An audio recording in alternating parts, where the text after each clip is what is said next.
Hey guys, okay, welcome back again. This is chapter 4 HTML की।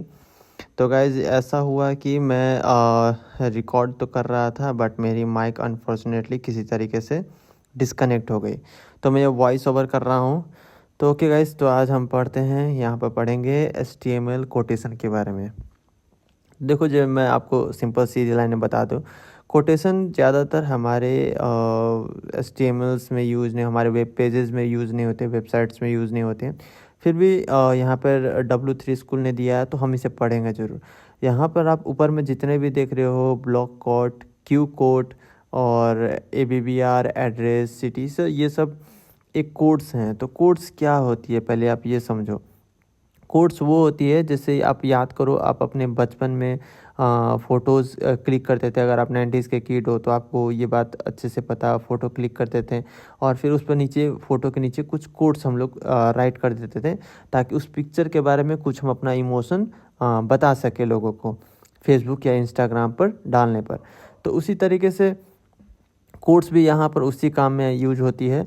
आप बाकी आप किसी भी पैराग्राफ को लेकर के, किसी पेज को या फिर किसी इमेजेस को आप यहाँ पर कोड्स के बारे में बता सकते हो। तो ये ब्लॉक कोड क्या होते हैं? ब्लॉक कोड में आप देखो, यहाँ पर अभी मैं आपको क्लिक करके दिखाऊंगा तो आपको ज़्यादा बेटर समझ में आएगा। ये बस एक पैराग्राफ को थोड़ा सा साइड में हमें ले जा करके शो करने का काम करती है।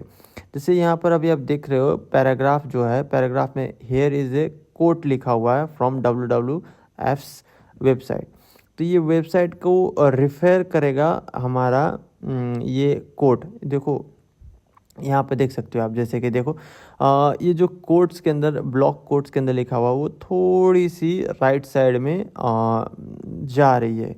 और पैराग्राफ जो है, देख सकते हैं आप, हेयर इज ए कोट, वो सिंपल जैसे कि वैसे लिखा हुआ है। और मैं वैसे बता दूं, ये ज़्यादातर यूज़ नहीं होती है, फिर भी आप यूज़ करना चाहो तो कर सकते हो। उसी तरीके से हमारे और भी कोड्स है, अभी आपको दिखाता हूँ। जैसे तो ये देखो गाइस, ये है हमारे क्यू कोड। क्यू कोड, हाँ, ये थोड़ी सी कहीं पर इस्तेमाल होती हुई आपको वेबसाइट में दिख सकती है। ये भी उसी तरीके से नॉर्मल है। अभी इसको भी मैं आपको दिखा दूँ। तो देखो, क्यू कोड्स में क्या होता है कि देखो, इसमें है ना, थोड़ा सा बी के बिल्ड जो यहाँ पर लिखा हुआ है, देखो उसके ऊपर थोड़ा सा, एक छोटा सा, दो ठो कोट्स आ गया, दो छोटा छोटा कोट्स आ गया। तो इसमें क्या होगा, किसी भी आपको लाइन को बताना है कि हाँ, किसी वर्ड या फिर किसी उसके पैराग्राफ के आगे कि हाँ ये कोट्स है, इसे आप पढ़ोगे तो ये थोड़ा और ज़्यादा डिफाइन करेगी उस लाइन को। जैसे कि WWF ग्लोबल गोल जो लिखा हुआ, उसको थोड़ा सा और डिफाइन कर रहे हो वो कोर्स। जैसे आप इसको आप और भी जगह यूज़ कर सकते हो। जैसे ये नीचे है ना, ये आप देख रहे हो, ये वेबसाइट का लिंक और वेबसाइट के बारे में, तो आप यहाँ भी उसी तरीके से क्यू कोड्स के अंदर इसको लिखोगे तो ये भी कोड्स में आ जाएगी, दो तो छोटे छोटी कोड्स में आ जाएगी। ओके, तो इसी तरीके से है। और आप देख सकते हो यहाँ पर ABBR कोड्स। हाँ, ये ABBR थोड़ा सा इसमें, जैसे क्या होता है ना कि आप मतलब आपको डिफाइन करते हैं किसी भी वर्ड को, जैसे कि किसी का फुल फॉर्म आपको दिखाना है, तो इसको आप लिखना कैसे है, तो देख लो, ABBR टाइटल, उसके टाइटल में आप वहाँ पर टाइटल लिखोगे और जिस वर्ड के बीच में आप दोनों ABBR टैग के बीच में वर्ड लिखोगे ना, उस पर, उस वर्ड पे थोड़ा सा होवर करने पर, तो देखो उस टाइटल को शो करेगा वो। तो इससे क्या होगा कि आप किसी के फुल फॉर्म दिखा सकते हो। WHO क्या होता है? World health organization. तो इस तरीके से आप उसका फुल फॉर्म शो करने के लिए इस ABBR टैग का यूज कर सकते हो। ओके, तो वैसे ये मैंने तो जितने भी वेब पेज, वेबसाइट्स बनाई हैं, उसमें ज़्यादातर अब मुझे देखने को नहीं मिली है, बट आप वैसे यूज कर सकते हो, आपको जहाँ भी यूज करना है। ये आपकी क्रिएटिविटी के ऊपर होती है अधिकतर, अगर देखा जाए तो आप कहाँ यूज करना चाहोगे, किस टैग को कैसे, तो ये आप वैसे यूज कर सकते हो। कोड्स वगैरह तो टैग्स मैंने बहुत जनरली कम ही देखे हैं वेबसाइट्स में यूज होते हुए। ओके, सो ये है। अब आगे दिखाता हूँ आपको, आगे पेजेस में। तो आगे में है, अभी आपको यहाँ पर लेंगे एड्रेस कोड्स। तो ये भी सिंपल है, बस देखो, ये एड्रेस टैग के अंदर और कुछ एड्रेसेस लिख दिया गया है। तो ये postcard, letters, letter stamps और शादी के कार्ड्स में किस तरीके से थोड़ा डिजाइन करके एड्रेस नहीं लिखा जाता, तो उस को आप इस तरीके से लिख सकते हो।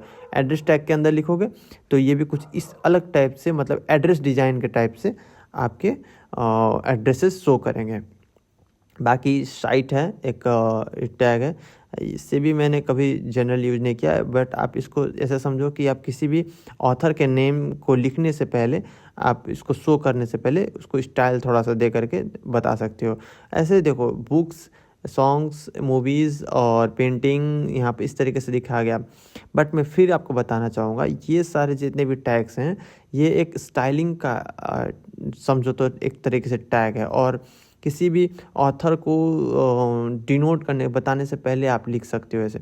और कोई ज़रूरी नहीं है आप किसी ऑथर या फिर किसी के फिल्म के नेम के आगे या फिर किसी के नेम प्लेट के आगे लिखो। आप इसे कहाँ लिखोगे, कैसे लिखोगे, ये भी आपको मैं बता रहा था, जैसे कि क्रिएटिविटी के ऊपर डिपेंड करता है। कहीं भी आप वैसे यूज कर सकते हो, लेकिन नॉर्मली W3 का कहना है आप इसे किसी के नाम, ऑथर्स के, बुक्स के आगे इस तरीके से लिखो। ओके, तो आगे बढ़ते हैं।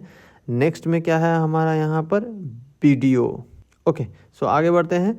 तो नेक्स्ट में हमारा क्या है यहाँ पर, वीडियो बाई डायरेक्शनल ओवरराइड। तो ये थोड़ा सा कह सकते हैं कि बहुत अजीब टैग है। ये क्या है ना कि देखो, राइट टू लेफ्ट यहाँ पे बता रहा है कि आपके टेक्स्ट जो भी होंगे वो राइट टू लेफ्ट चलेंगे, यानी कि देखो यहाँ पे देखो उल्टा है एकदम। ये देखो इसमें लिखा हुआ है यहाँ पर, this line will be written from, मैं यहाँ से पढ़ रहा हूँ। ओके, तो मैं लेफ्ट साइड से पढ़ रहा हूँ क्योंकि उल्टा पढ़ना थोड़ा सा मुश्किल हो जाता है। तो आप वैसे चाहो तो पढ़ सकते हो। इसमें क्या होता है कि वीडियो टैग होता है, उसके अंदर एक डायरेक्शनल एट्रीब्यूट दिया आता है DIR, और उसे यहाँ पर डोनेट किया गया R2L, यानी कि राइट टू लेफ्ट। आप इसे उल्टा भी कर सकते हो, लेफ्ट टू राइट, तो आपकी पैराग्राफ जो है सीधा हो जाए। देखो यहाँ पर सीधा हो गया। ओके, तो बस इसी तरीके से है और ज़्यादा कुछ है नहीं टैग्स में। आगे बढ़ते हैं, हम कमेंट्स में जाएंगे। तो कमेंट्स में देखो गाइस, ये थोड़ा सा इम्पोर्टेंट है। कमेंट्स क्यों लिखते हैं पहले ये आप समझो। कमेंट्स इसलिए लिखते हैं ताकि कभी कल के डेट में आपने जो कोड लिखा हो और वो कोड अगर आप भूल जाते हो तो उसको रिमेंबर करने के लिए मैक्सिमम टाइम यूज करते हैं हम कमेंट्स का। ओके, ताकि कमेंट्स से हमें पता चल सके कि हमने इस कोड को क्यों लिखा था। मैं आपको एक एग्जांपल से समझाता हूँ। जैसे मान लो ये एक है हमारा HTML का, मान क्या लो HTML का है ही कोड है, तो HTML, तो ये है, हमें ऊपर में टाइटल लिखा है, तो मैं भूल गया कि ये टाइटल टैग किस काम आता है। तो मैं यहाँ पर आपको एक कमेंट लिख सकता हूँ, और जैसे देखो मैं ये अभी लिख रहा हूँ, मैंने कभी कुछ लिखा टाइटल के ऊपर, तो ये डायरेक्ट हमारे वेब पेजेस में शो करेंगे। ओके, यूज़र को वेब पेज में शो करेगा। तो मैं चाहता हूँ कि ये वेब पेज यूज़र को ना शो करे, बस मुझे शो करे, ताकि कल के डेट में मैं जब भी आऊँ कोड खोलूँ तो मुझे पता चले कि हाँ मैंने इस कोड को क्यों लिखा था, टाइटल टैग को क्यों लिखा था। ओके, तो HTML में इस तरीके से कमेंट होती है। और कमेंट एक बात जान लो, सभी लैंग्वेजेस में अलग अलग तरीके से होते हैं। CSS में अलग तरीके से कमेंट्स होते हैं, और HTML में अलग तरीके से, JS में अलग, PHP में अलग। तो और हाँ, इसका शॉर्टकट भी एक है गाइस, कंट्रोल, और ये जो क्वेश्चंस का बटन है ना, शिफ्ट के बगल में, राइट हैंड साइड शिफ्ट के बगल में क्वेश्चन मार्क का जो बटन है उसको क्लिक करो, कंट्रोल और क्वेश्चन मार्क, उसको दोनों को एक साथ प्रेस करोगे तो ये डायरेक्ट कमेंट हो जाएगा, पूरा लाइन, एक लाइन आपका कमेंट हो जाएगा। ये शॉर्ट हैंड है, इससे आप यूज कर सकते हो। बाकी आप ऐसे ये एंगल ब्रैकेट दे करके, डैश डैश दे करके भी कर सकते हो। ओके, इस तरीके से आप कमेंट वहाँ पर लगा सकते हो। बाकी देखो मैं अभी इसको लिख देता हूँ कि मैंने ये दिया था इसको यहाँ पर टाइटल के लिए। ओके, तो इससे मुझे जब भी मैं आऊँगा कोड रीड करूँगा तो मुझे क्या है, मुझे समझ में आ जाएगा, ओ अच्छा ये टाइटल को मैंने इसलिए लिखा था क्योंकि ऊपर में टाइटल बनाने के लिए। ओके, सो देखो यहाँ पर देखो CSS में, देखो अब CSS में मैं कमेंट कैसे कर रहा हूँ। CSS में कमेंट करने का तरीका बिल्कुल अलग है। यहाँ पर है स्लैश स्टार कुछ लिखो, फिर स्टार, फिर स्लैश। तो यही बता रहा था CSS, ये पूरा स्टाइल टैग के अंदर आप लिखोगे कुछ भी तो वो CSS हो जाता है। और ऊपर में देखो वहाँ पर HTML, तो HTML में कमेंट करने का तरीका अलग, CSS में अलग। ओके, सो आगे बढ़ते हैं। यहाँ पे और भी तरीके हैं, मतलब मल्टी लाइन कमेंट होते हैं, 2 लाइन को आप एक साथ कमेंट कर सकते हो। वो अभी तक हमने एक लाइन को कमेंट किया था, सिंगल लाइन को, अभी यहाँ 2 लाइन को आप कमेंट कर सकते हो। तो आगे बढ़ते हैं, अब हम चलते हैं कलर्स में। तो देखो गाइस, कलर्स ये थोड़ा सा इम्पोर्टेंट है, या इम्पोर्टेंट है। कलर्स को हम 3-4 तरीक़ों से लिख सकते हैं, बता सकते हैं।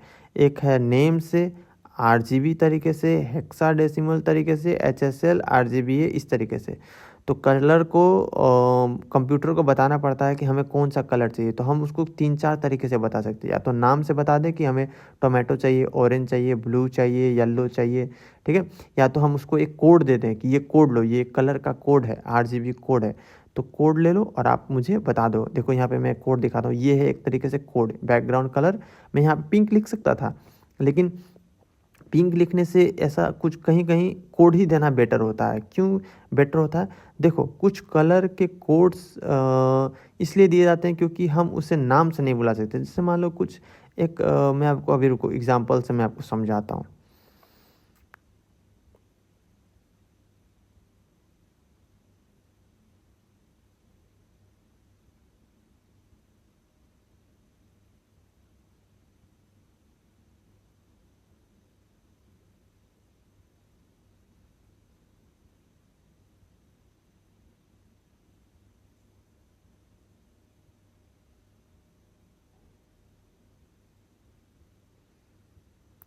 तो आओ अभी मैं आपको एग्जांपल दिखाता हूँ। तो देखो ये एग्जांपल देखो गाइज, इसमें क्या है, देखो अब मैंने इसको कलर को बीच में ले आया। ये ना ब्राउन है ना पिंक है, नहीं ज़्यादा लाइट ब्राउन ना जो है लाइट पिंक। अब मैं इसको क्या नाम बोलूँ आप बताओ? इसमें तो कन्फ्यूजन हो जाते, क्या मैं बोल लाइट ब्राउन पिंक ऐसे बोलूँ? ये पॉसिबल नहीं है। इसीलिए हम यहाँ पे कलर को डायरेक्ट एक कलर ही कोड नंबर उठाते हैं और कंप्यूटर को दे देते हैं, और वो समझ जाता है इस कोड को लेकर के, ओ अच्छा हमें ये कलर शो करना है, तो वो हमें वेबसाइट के पेज पर वो कलर हमें शो करता है। ओके। और बाकी यहाँ पे और भी कुछ है। यहाँ पर बैकग्राउंड कलर वही चीज़ दिखाया गया जो मैं आपको अभी तक बता रहा था। बैकग्राउंड कलर लिखो, उस पर यहाँ पर कलर लिख दो, कलर का नाम लिख दो, तो उस नाम से कलर आ जाएगा।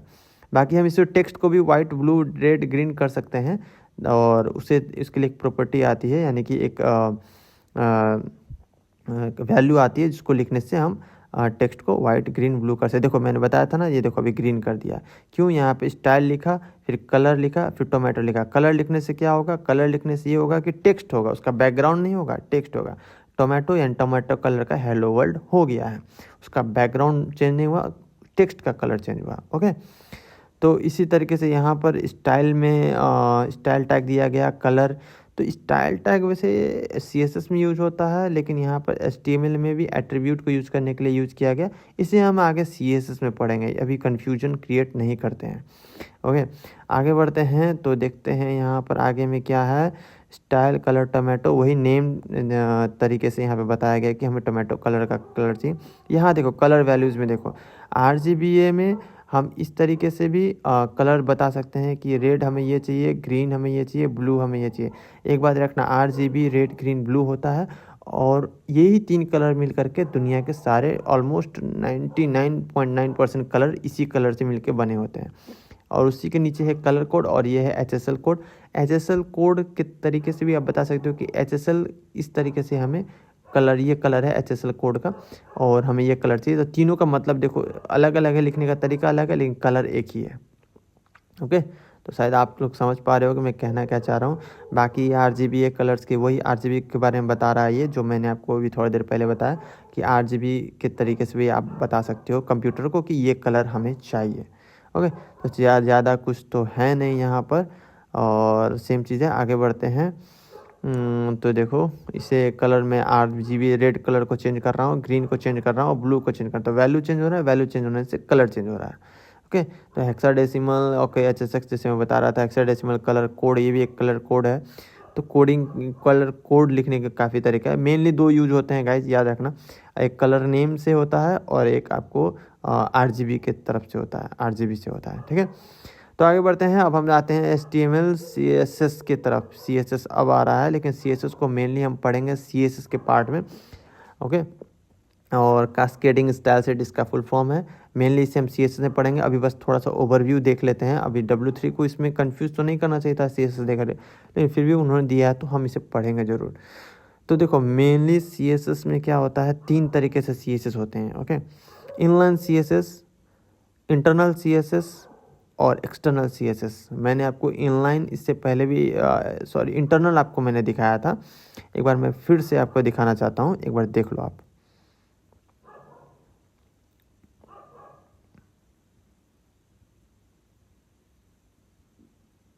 तो देखो गाइस, ये है कोड, और ये कोड में ये जो देख रहे हो ऊपर में HTML लिखा हुआ है, तो HTML के अंदर जब भी आप स्टाइल टैग ऑन करते हो, स्टार्ट करते हो और स्टाइल टैग ख़त्म करते हो, और स्टाइल टैग के बीच में जो भी आप कोड लिखते हो CSS का, तो वो हो जाती है एक, इसे इस तरीके से लिखने से इसको कहते हैं हम लोग इंटरनल CSS। ठीक है, क्यों? क्योंकि हम लोग HTML के अंदर स्टाइल टैग लिखें और उसमें ही हम अपना CSS का कोडिंग करना स्टार्ट कर दिए। तो ये हो गया हमारा इंटरनल CSS, इसको बोलते हैं इंटरनल CSS। देखो स्टाइल टैग यहाँ पर ख़त्म हुआ है। ओके, उसके ऊपर में बाकी होता है इनलाइन CSS। ये डिव जो देख रहे हो ना, ये डिव में भी हम एक यहाँ पर लिख करके स्टाइल लिखूंगा और स्टाइल लिख करके यहाँ पर लिखना स्टार्ट कर दूंगा। तो एक डिव एक लाइन में आती है और उसमें ही हमने स्टार्ट कर दिया CSS लिखना, तो हो गया इनलाइन से। देखो H1 में भी लिख दिया, यहाँ पर बॉर्डर लिख दिया, सॉलिड टोमेटो लिख दिया, तो ये हो गया इनलाइन CSS। क्यों? क्योंकि एक लाइन पर हमने लिख दिया ऐसे, तो इनलाइन लिखना पॉसिबल नहीं है, और मैक्स यूज होते हैं एक्सटर्नल CSS और इंटरनल CSS। तो ये है इंटरनल CSS। एक्सटर्नल CSS क्या होता है, मैं एक बार वो भी आपको बता दूं। एक्सटर्नल CSS जैसे यहाँ पर हम ऐड करते हैं, जैसे मैंने एक नया पेज बनाया और डॉक्यूमेंट बनाया, उसमें लिखा मैंने CSS लिख दिया मान लो, और उस CSS फाइल को मैंने इस HTML फाइल के साथ ऐड कर दिया है। और एक्चुअली ऐड नहीं करते हैं, उसको लिंक करते हैं। उसमें लिखा होता है लिंक करके हम लोग ऐड करते हैं, लिंक स्टाइल डॉट CSS का, उसका पेज का मतलब एड्रेस देते हैं, पेज को बताते हैं कि वो पेज यहाँ है। तो जब भी ये HTML पेज लोड होगी ना, लोड होने के बाद जब भी टाइटल के पास आएगी, आने के बाद वो डायरेक्ट उस पेज पर जाएगी, CSS के पेज पर जाने से क्या होगा, तो वहाँ से CSS लोड हो करके आएगी, स्टाइलिंग लोड हो करके आएगी और आपके HTML पेज पे लगेगी। ठीक है, तो बस इतना ही। देखो जैसे यहाँ पे भी दिखा रहा है कि देखो स्टाइल इस तरीके से ऐड करते हैं CSS के कोड को, दूसरे पेज से उठ करके वो CSS आती है। ठीक है, तो बाकी सब तो यही है, सेम है। स्टाइल टैग देखो यहाँ पर इंटरनल CSS यूज किया गया है, हेड टैग के नीचे स्टाइल टैग को ऑन करके लिखा गया। बाकी यहाँ पर देखो CSS के कोड को लिखा गया है। बॉर्डर, यहाँ पर बॉर्डर इस तरीके से दिया गया। पैडिंग, ये पैडिंग, बॉर्डिंग, मार्जिन, ये सब हम लोग पढ़ेंगे CSS में। यहाँ पर आप ज़्यादा इस पर ध्यान मत दो ताकि आप कंफ्यूज लगे। अभी HTML पे आप ध्यान दो तो आई थिंक बेटर होगा। तो बस आज के लिए इतना ही था गाइस, और बाकी आगे के चैप्टर्स कल पढ़ेंगे। तब तक के लिए आप लोग एक्सरसाइज के प्रैक्टिस करते रहो गाइज। मैं हो सकता है एक दिन एक्सरसाइज के पूरे चैप्टर्स में आपको अच्छे से बताऊं, समझाऊं। तब तक आप प्रैक्टिस करते रहो और मिलते हैं नेक्स्ट वीडियो में। तब तक के लिए बाय, सायोनारा, टेक केयर। और हाँ, कोई भी आपको सजेशन हो प्लीज़ कमेंट में ज़रूर लिखें, ताकि मैं नेक्स्ट वीडियो से उस सजेशन को फॉलो करके वीडियो को अब इम्प्रूव कर सकूं। और स्लो पढ़ाऊँ, फास्ट पढ़ाऊँ, कैसे पढ़ाऊँ या ठीक है, ये सब आप कमेंट में मुझे ज़रूर बताना। ठीक है, bye bye, take care, sayonara.